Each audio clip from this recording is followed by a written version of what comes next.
एक रात मालकिन ने अपनी 15 साल की बेटी को मेरे साथ सुला दिया। जो उस लड़की ने मेरे साथ किया उसे जानकर आपके भी होश उड़ जाएंगे। मालकिन तीर्थ यात्रा पर गई तो अपने 15 साल की बेटी को मेरे पास छोड़ गई। मैं भी भाग भाग कर उसके सारे काम करता। रात होती तो उसको अपने पास बुला लेता। मालकिन ने भी इजाज़त दे रखी थी। अगली रात हुई तो मुझे कुछ नर्म नर्म सा महसूस हुआ। मैं घबरा कर उठा तो मेरे होश उड़ गए। मालकिन की बेटी उसी रात मालकिन तीर्थ यात्रा पर जा रही थी, इसलिए सुबह से मेरी जान आफत में आई हुई थी। बार बार मुझसे कहती थी, सोनू मेरा पूरा घर तेरे हवाले है। जितना भरोसा मैं तुझ पर कर सकती हूँ घर के किसी और नौकर पर मुझे नहीं है। मेरा नाम सोनू है। मेरी उम्र 25 साल थी, लेकिन मैं 10 साल की उम्र से मालकिन के घर का काम कर रहा था। मैं मालकिन के घर नौकरी पर था, इसलिए जितना भरोसा वह मुझ पर करती थी किसी पर नहीं करती थी। इसलिए वह मुझे हर बात बता रही थी। कहने लगी, देख सोनू, अपनी बेटी प्रीति को मैं घर ही छोड़े जा रही हूँ। इसका बहुत ख्याल रखना। तुम्हें पता है ना, उसे नींद में चलने की आदत है। मैं सिर हिलाने लगा कि जी मालकिन, मुझे मालूम है। हालांकि मुझे क्या मालूम, वह तो अपने कमरे में ही सोती थी। उम्र में 15 साल की थी, लेकिन थी ज़रा बावले किस्म के। बेवकूफ़ लड़की मालकिन की इकलौती बेटी थी, इसलिए इस लाड़ प्यार से रखा हुआ था। अभी तक गुड्डे गुड़ियों से खेलती थी। मैंने कहा कि मालकिन, मैं इसका भी ख्याल रखूँगा। लेकिन इसके बाद जो बात मालकिन ने मुझे कही वो सुनकर तो मैं दंग रह गया था। वह कैसे मुझे यह बात कह सकती थी। कहने लगी, रात को तुम मेरी प्रीति के साथ ही इसके कमरे में रहोगे। यह बात सुनकर तो मेरी पूरी आंखें हैरत से फैल गई थी। मेरा तो दिमाग ही सुनकर ही घूमने लगा था। मैंने कहा, मालकिन, मैं कैसे छोटी बीबी के कमरे में सो सकता हूँ। आप सोचकर तो बात करें, ये तो बिल्कुल गैर मुनासिब सी बात है। मगर वे कहने लगी, सुनो, मुझे कुछ नहीं सुनना है। मैंने जो कह दिया बस कह दिया।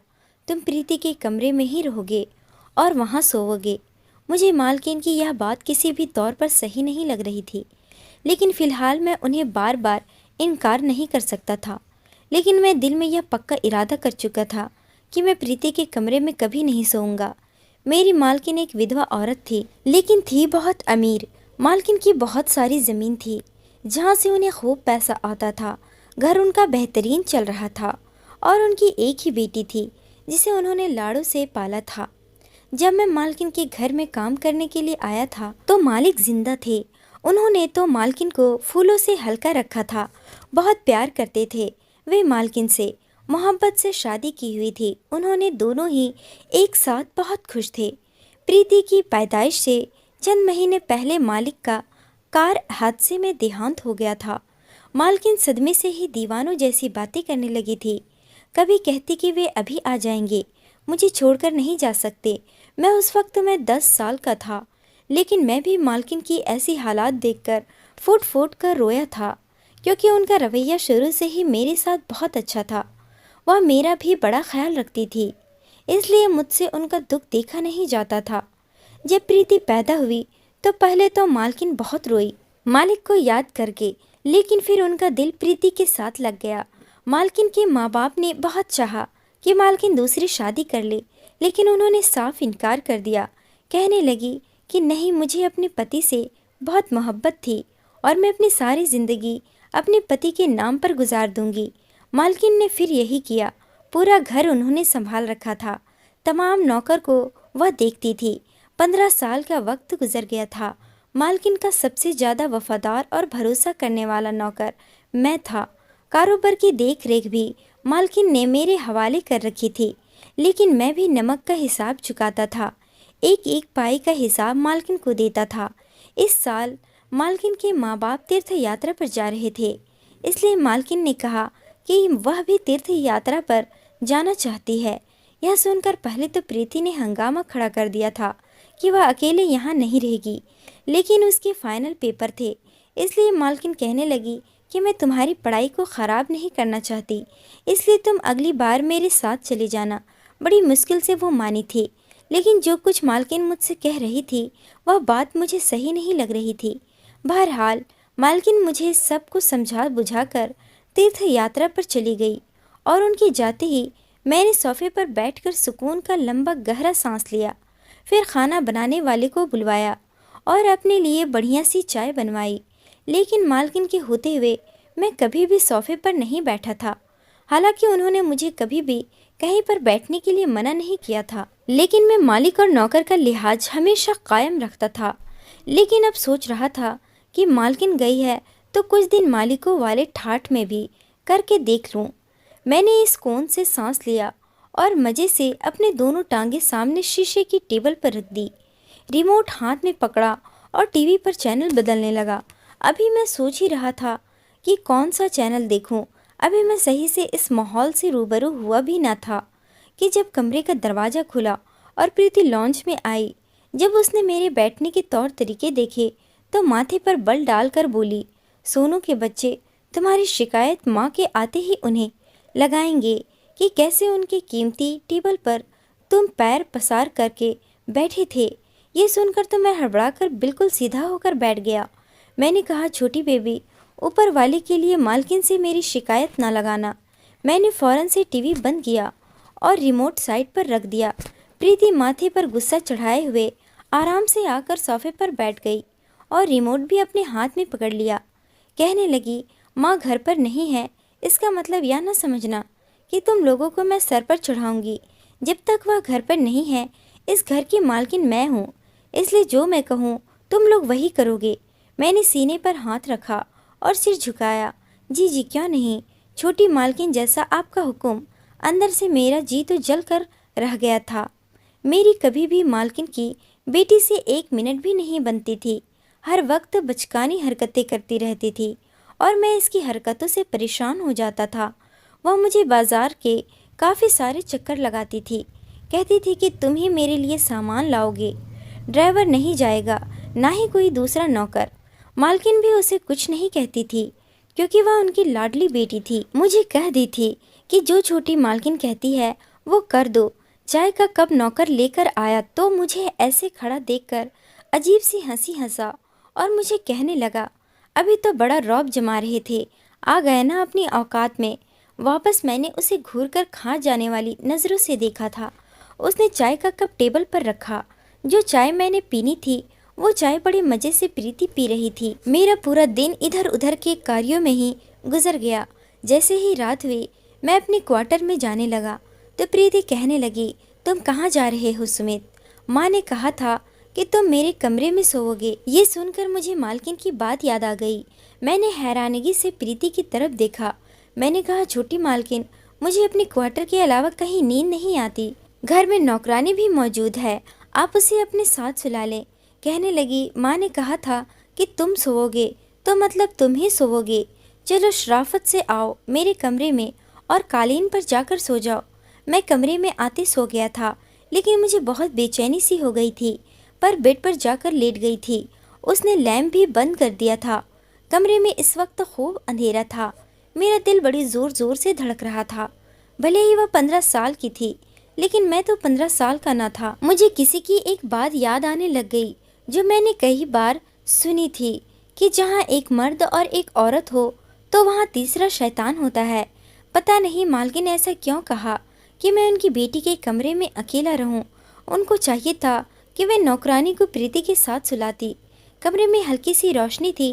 एक नज़र मेरी बेड पर लेटी हुई प्रीति पर पड़ी तो उसके चेहरे पर जाकर मेरी नज़र रुक गई। वो सोई हुई बड़ी मासूम सी लग रही थी, बिल्कुल खुलकर सो रही थी। एकदम ही मैंने अपनी नज़र बदली, अपनी आंखें ज़ोर से बंद कर ली और सोने की कोशिश करने लगा। इससे पहले कि मुझ पर हावी हो, मैं सो जाऊं। ऊपर वाले का जिक्र करते करते ना जाने कब मेरी आंख लगी थी। घड़ी के तेज़ अलार्म बजने पर मेरी आंख खुली। मैं हड़बड़ाकर उठ बैठा तो देखा कि प्रीति नींद में ही हाथ से अपनी घड़ी का अलार्म बंद कर रही थी। मैंने सामने लगी घड़ी की तरफ देखा तो 7 बज रहे थे। मैं फ़ौरन उठकर उसके कमरे से बाहर निकल गया। बीबी जी को स्कूल जाना था और इसका पेपर भी था। मालकिन ने कहा था कि ड्राइवर के साथ प्रीति को अकेले मत भेजना, इसलिए जब प्रीति तैयार होकर कमरे से बाहर आई, ड्राइवर के साथ मैं जाकर उसे स्कूल छोड़ आया। इसके बाद मैं ज़मीनों का हिसाब किताब देखने लगा। कितनी रकम आई, कहाँ क्या हुआ क्या नहीं, यह हिसाब मेरी जिम्मेदारी थी। मैं कामों में ऐसा उलझा कि मुझे याद ही नहीं रहा कि प्रीति को वापस लेने भी मुझे ही जाना था। जब तक मैं ना जाता, ड्राइवर भी प्रीति को स्कूल से लेने नहीं जाता और यह मालकिन का हुक्म था। मैं अपने काम में ऐसा घनचक्कर था कि मेरे दिमाग से यह बात निकल चुकी थी। 12 बजे प्रीति की छुट्टी होनी थी और मुझे 1:30 बज चुका था कि जब मेरे फ़ोन पर बेल बजने लगी। जब मैंने नंबर देखा तो मालकिन का था। मैंने जल्दी से फ़ोन उठाया तो वह मुझ पर भड़क उठी। कहने लगी, मुझे प्रीति की कॉल आई थी, वो अभी तक स्कूल में है, तुम उसे लेने क्यों नहीं गए? ये सुनकर तो मेरा दिमाग घूम गया। मैं तो बिल्कुल भूल चुका था। मैंने कहा, मालकिन मैं ज़मीनों के हिसाब किताब में लगा हुआ था। मालकिन कहने लगी, जाओ जाकर उसको लेकर आओ। मैंने सारे खाते बंद किए और घर से बाहर निकला।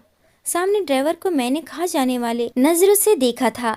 मैंने कहा, तुम मुझे बता नहीं सकते थे कि छोटी मालकिन की छुट्टी हो गई है? वो कहने लगा, मैं क्यों बताता, मालकिन तुम्हें सब नौकरों का सरदार बनाकर गई है। यह तुम्हारा काम है कि तुम अपने कामों को खुद याद रखो। ड्राइवर की बात ने तो मुझे गुस्सा दिला दिया था। मालकिन क्या गई थी, सारे नौकर सर पर चढ़ गए थे, वरना उनके सामने तो सर झुकाए रखते थे।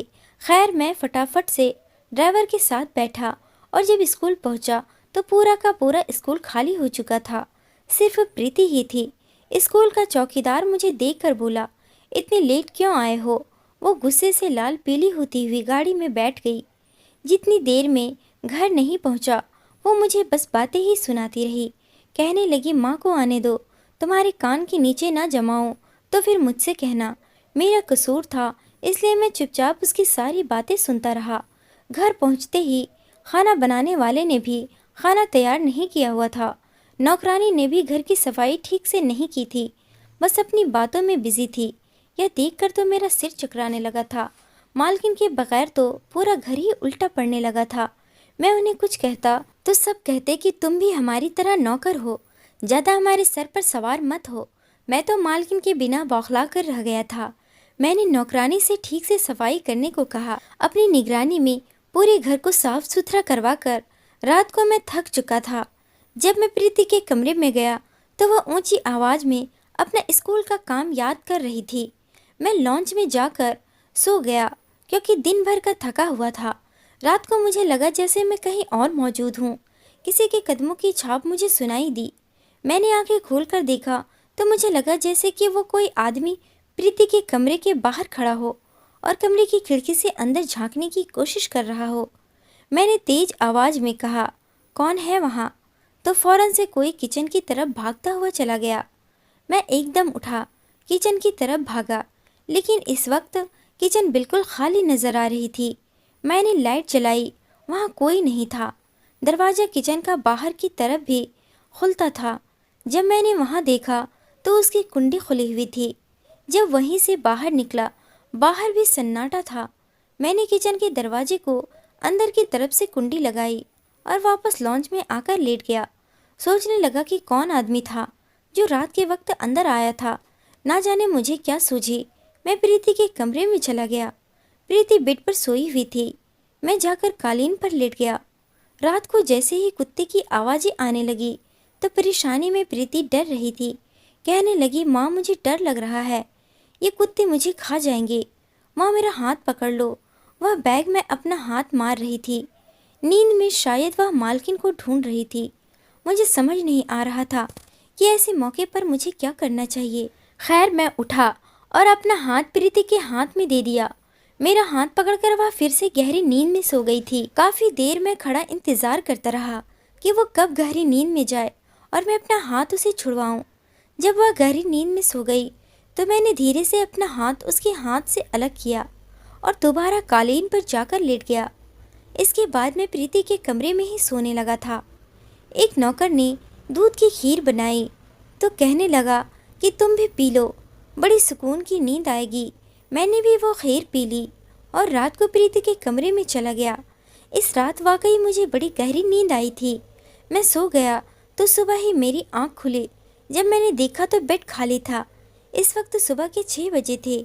उस वक्त तो प्रीति कहीं नहीं जाती थी और वैसे भी आज इतवार का दिन था, छुट्टी थी। मैं कमरे से बाहर आया तो प्रीति वहाँ पर भी कहीं नहीं थी। मैंने उसे पूरे घर में देखा, मुझे प्रीति कहीं नजर नहीं आई। मेरा दिल तो धक से रह गया था। मैंने तमाम नौकरों को शोर मचाकर जगा दिया। सभी उसे ढूंढने लगे, लेकिन वह पूरे घर में कहीं नहीं थी। मेरा तो ये हाल था कि काटो तो खून न निकले। मेरा रंग पीला पड़ चुका था। मालकिन उसे मेरे भरोसे छोड़कर गई थी। मैं कैसे रात को गहरी नींद सो गया। जब मैंने तमाम नौकरों से बात की तब मुझे पता चला कि खाना बनाने वाला बावर्ची भी वहाँ से गायब है। फिर मेरे ख्याल में आने लगा कि कुछ दिन पहले मैंने एक आदमी को प्रीति के कमरे के बाहर देखा था। वह भागता हुआ किचन में गया था। शायद वो बावर्ची ही था। मैंने फौरन मालकिन को फ़ोन किया और सारी बात उनके कानों में डाल दी। मैं बावर्ची का पता सब जानता था। मालकिन ने कहा कि तुम बावर्ची के घर पहुंचो और उसका पीछा करो। मैं पुलिस को फ़ोन कर देती हूँ। मैं भागता हुआ बावर्ची के घर गया तो मालूम हुआ कि उसकी बीवी बच्चे कहने लगे कि वह तो घर पर आया ही नहीं। फिर मुझे मोहल्ले वालों से पता चला कि सुबह सुबह बावर्ची प्रीति के मुंह पर हाथ रखकर गाड़ी में बैठकर कहीं ले जा रहा था। इस वक्त तक पुलिस भी हमारे बंगले तक पहुंच गई थी। सारी छानबीन के बाद बंगले के बाहर लगे कैमरे की मदद से हमें गाड़ी का नंबर मिल गया था और साथ ही इसमें नजर आ रहा था कि बावर्ची प्रीति के मुंह पर हाथ रखकर जबरदस्ती से गाड़ी में बैठा रहा है। गाड़ी का नंबर ट्रेस हो चुका था। मैं भी पुलिस वालों के साथ गया था। जैसे ही गाड़ी उन तक पहुंची तो उनकी गाड़ी सुनसान जगह पर खड़ी थी। मुझे याद आने लगा कि एक बार बावर्ची मुझे ऐसी जगह पर लाया था जहां उसके कुछ दोस्त रहते हैं। मैं भागता हुआ उसी तरफ जाने लगा जहां उसके दोस्त का घर था। पुलिस बाद में पहुंची, लेकिन मैं इस घर में पहले पहुंच चुका था। मैंने दरवाजे पर जोरदार लात मारी तो दरवाजा खुल गया। सामने बावर्ची और दो मर्द मौजूद थे। उन्होंने प्रीति को रस्से से बांधकर एक कुर्सी पर बैठा रखा था। वह बहुत रो रही थी। देखकर तो मेरा खून खौल उठा। मैंने देखा ना आव देखा ना ताव और उन तीनों की धुलाई शुरू कर दी। इतनी देर में पुलिस वहां पहुंच गई थी। पुलिस ने उसको पकड़कर जेल में बंद कर दिया। रोते हुए प्रीति मेरे गले से लग गई। बहुत डरी हुई थी। मैंने कहा कि तुम परेशान न हो, जब तक मैं जिंदा हूँ तुम्हें कोई भी नुकसान नहीं पहुँचा सकता। चंद दिनों में मालकिन भी वापस आ गई थी। मालकिन प्रीति को गले लगाकर रोने लगी और मुझसे कहने लगी, मुझे तुम पर भरोसा था कि तुम मेरी बेटी की हिफाजत ज़रूर करोगे। मैंने कहा कि मैं इसे हमेशा अपनी छोटी बहन की तरह समझता हूँ और जब तक मैं जिंदा हूँ आप बेफिक्र रहिए। मेरा बस चले तो आपकी तरफ कोई आंख उठाकर नहीं देख सकता है और ना ही प्रीति की तरफ। यह सुनकर मालकिन बहुत खुश हो गई। वह भी मुझे अपने छोटे भाई की तरह रखने लगी। दोस्तों, उम्मीद करती हूँ आपको हमारी कहानी पसंद आई होगी। कहानी पसंद आई है तो वीडियो को लाइक करें। चैनल पर नए हैं तो चैनल को सब्सक्राइब करें।